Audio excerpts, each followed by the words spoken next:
கிச்சனுக்கு வணக்கம் ஃப்ரெண்ட்ஸ். இன்றைக்கி நம்ம சுவையான மஷ்ரூம் கிரேவி வந்து எப்படி பண்ணுறது, இட்லி தோசை சப்பாத்தி பரோட்டா எல்லாத்துக்குமே வந்து சாப்பிட்ற மாதிரி சூப்பரான ஒரு காம்பினேஷனில் எப்படி பண்ணுறது அப்படின்றத பார்க்கலாம். அதுக்கு நான் வடை சட்டியில் எண்ணெயை காய வச்சுருக்கேன். ஸோ அது கூடவே தனியா வந்து ஒரு டேபிள் ஸ்பூன் அளவுக்கு எடுத்து அதில் போட்டுக்கிறேன். எண்ணெய் வந்து சூடானதுக்கப்புறம் ஸோ இது கூட என்ன பண்ணலாம், கொஞ்சமாக பெருஞ்சீரகம் வந்து அதுவும் ஒரு 2 டீஸ்பூன் அளவுக்கு போட்டுக்கலாம்.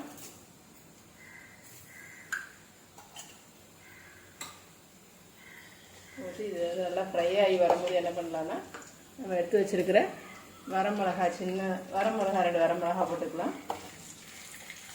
அது கூடவே பெரிய வெங்காயம் ஒரு வெங்காயம் எடுத்து வச்சுருக்கேன். அது நல்லா பொடிசாக கட் பண்ணி ஸோ அதையும் வந்து ஸ்லைஸ் பண்ணி வச்சதை போட்டு அது கூடவே நல்லா வந்து வதக்கிக்கலாம்.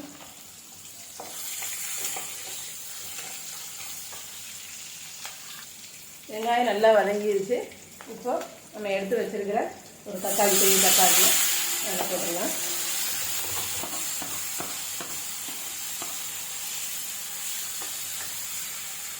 தக்காளி கூடவே பச்சை மிளகா ஒன்று அது கூட சேர்த்து போட்டுக்கிறேன்.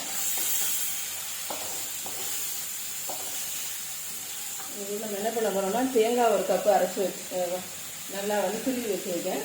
ஸோ அந்த தேங்காயை அது கூட போடலாம். போட்டோம்னா அந்த காம்பினேஷன் இன்னும் கொஞ்சம் நமக்கு நல்லா இருக்கும். துருவி வச்சுருக்க தேங்காய் ஒரு கப்பு அதையும் போட்டாச்சு.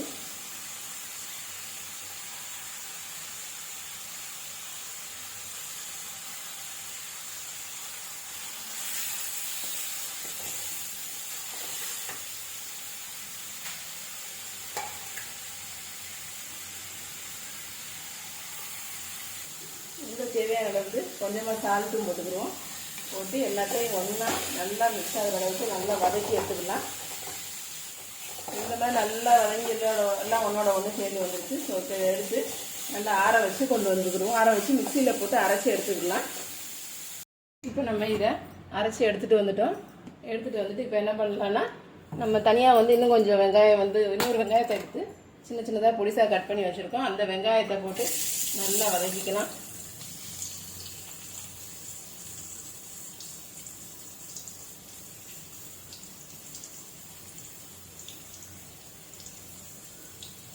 நல்லா வதக்கணும். நல்லா வதங்கினதுக்கப்புறம் அது கூடவே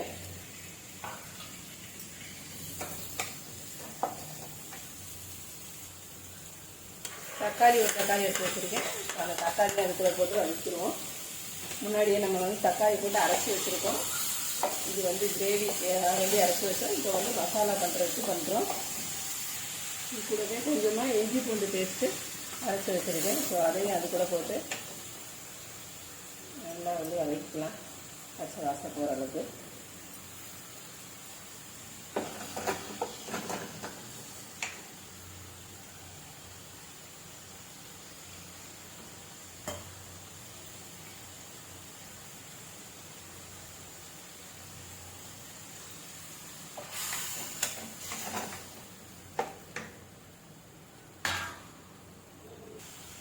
இது நல்லா வதக்கியாச்சு. இது கூடவே என்ன பண்ணலாம்னா, மஷ்ரூமை கட் பண்ணி வச்சுருக்கிற மஷ்ரூமை இது கூட போட்டுடலாம். மஷ்ரூமையும் கொஞ்சம் புதினாவே சேர்த்து போட்டேன்னா ஸோ இதுவும் நல்லா வதங்குற வரைக்கும் கொஞ்சம் லைட்டாக வந்து கிளறி விட்டுட்டு ஒரு தண்ணியை ஊற்றி வேக வைக்கலாம்.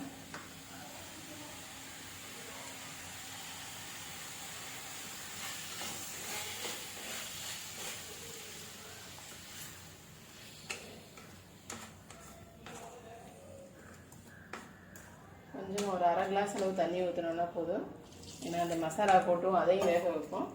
ரெண்டுக்கும் சேர்ந்து கரெக்டாக வந்துடும். இது ஓரளவு வெந்துருச்சு. இப்போ வந்து நம்ம என்ன பண்ணலான்னா, நம்ம அரைச்சி வச்சுருக்கிற இந்த மசாலாவை இதை எவ்வளோ போட்டுக்கலாம்.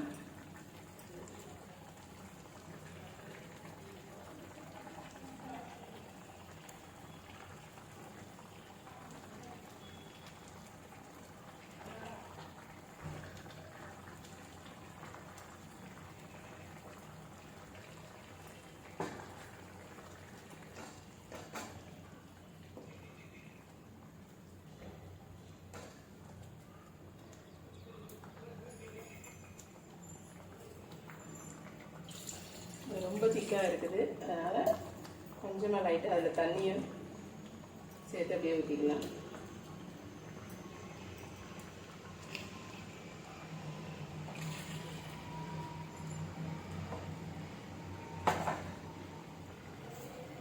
இந்த மாதிரி நம்ம வந்து செஞ்சு கொடுக்கும்போது எப்பயுமே இட்லிக்கு சட்னி சாம்பார்ன்ற மாதிரி இல்லாமல் கொஞ்சம் டிஃப்ரெண்ட்டாக இட்லி தோசை பூரிக்கெலாம் நம்ம எப்படி செஞ்சு கொடுக்கும்போது கொஞ்சம் டிஃப்ரெண்ட்டாக இருக்குதுன்னு குழந்தைங்க நல்லா விரும்பி சாப்பிடுவாங்க, பெரியவங்களும் சாப்பிடுவாங்க.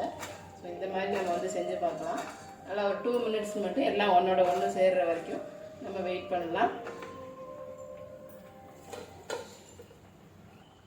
சால்ட்டு பத்தலைன்னா இந்த நேரத்தில் லைட்டாக நம்ம வந்து சால்ட் வந்து ஆட் பண்ணிக்கலாம்.